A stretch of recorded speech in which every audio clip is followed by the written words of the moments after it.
Ladies and gentlemen, a warm welcome to Bryan Battle up against AJ Fletcher this weekend. Bryan, really good to see you. You're coming off an absolute stunning knockout. No stranger to quick finishes. 14 seconds. How much kind of buzz does that give you heading into a fight when you can finish someone like that?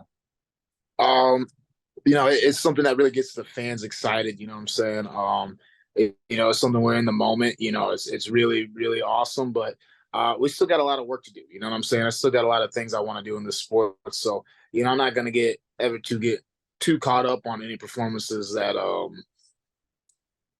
you know, that don't involve a title belt. You know what I'm saying? So it was dope, it was lit, but we still got a lot more to do. You know what I'm saying? This weekend we gotta handle AJ Fletcher. So I'm not even really thinking about that fight.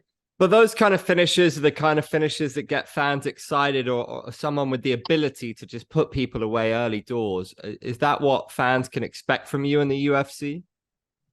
Absolutely. Where I'm at now is if someone is really defensive and really technically sound, and um we need to go 15 minutes, I can go 15 minutes at a high pace. But if someone comes at me recklessly, you know what I'm saying, if they're not if they don't have their hands up, you know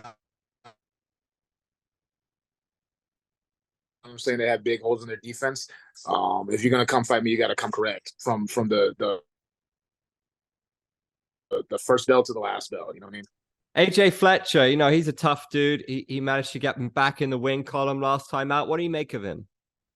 Um, AJ, I think he's kind of underrated. I think he's a really tough guy, really durable.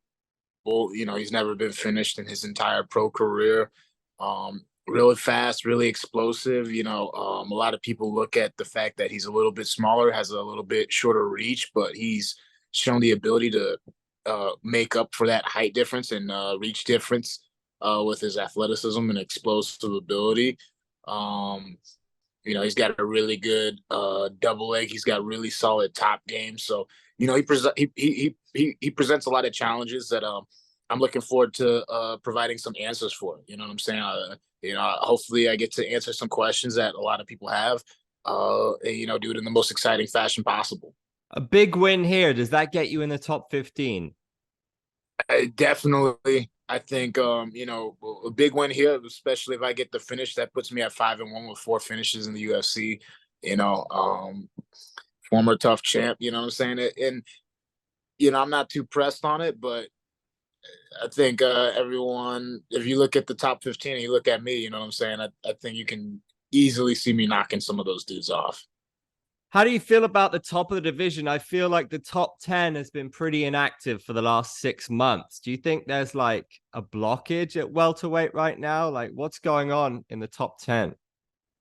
I mean, in the top 10, it's just a bunch of standard to an extent. You know what I'm saying? Everyone's trying to climb up and get close to that title shot, but you know, and a lot of those guys, younger guys coming up. So I'm just a part of a new wave. There's a new wave of welterweights coming through to kind of clean out the division. So um, I'm looking forward to fighting some of those guys eventually, unless you're already inside the top 10 or really, really close to it. So that I respect them, but I'm looking forward to fighting them and replacing them, taking all their spots. You know what I mean? Is there one guy in the top 10 who you feel that you have to fight one day no matter what?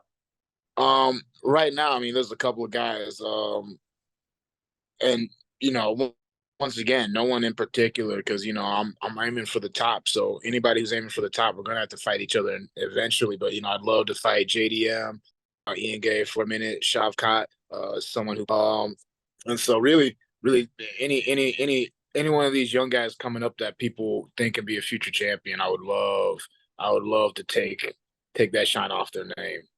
Do you think you have a pretty good shot at fighting Shavkat? Because a lot of people think that people are avoiding him.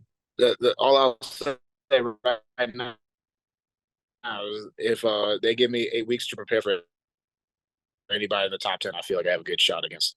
So, you give me a full fight camp, you give me time to prepare properly, you give me time to peak properly. I feel good against any of these guys. Do you think Colby deserves the next shot?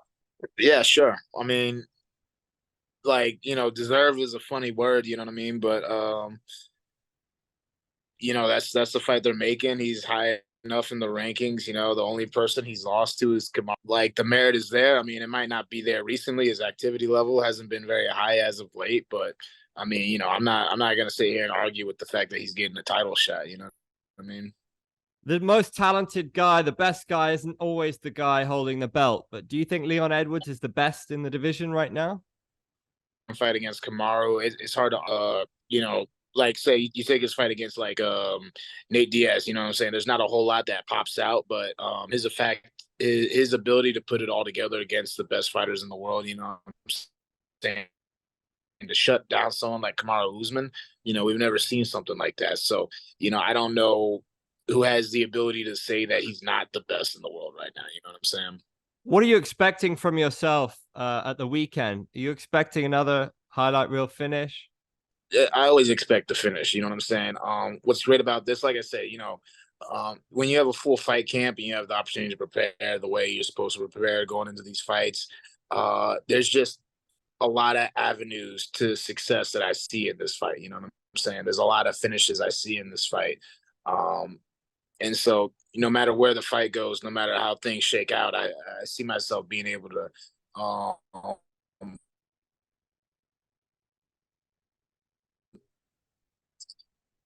come out on top, find the finish. You know what I'm saying? Whether that's on the ground or it's on the feet, I'll be looking for the finish, and when it shows the stuff, I'm going to take it. Last question. If you could fight anybody in the world in any weight class, past or present, who would it be? In the world, past or present, man, that's always a really tough question. Probably either Anderson Silva or Robbie Lawler. Those two guys were my favorite people, and I wouldn't even want to fight them in a UFC ring in front of people. I would just want to fight them in the gym somewhere. You know what I'm saying? Just to have that experience. To rub elbows with guys that I've looked up to. You know what I'm saying? I always think it's weird, getting legend fights, and you got to go fight people and go in there and try to kill people that you grew up looking up to. So I don't know if I'd want to fight those guys in front of a bunch of people because yeah, I'm younger and I'm younger and still on the come up. You know what I'm saying? Those guys have achieved everything that they need to, but nah, yeah, I would love to mix it up with either one of those guys. It's been a pleasure, mate. I'm glad we got it in the end. Yeah, right at the end, the signal came through. So thanks a lot. Good luck for the fight. I appreciate it.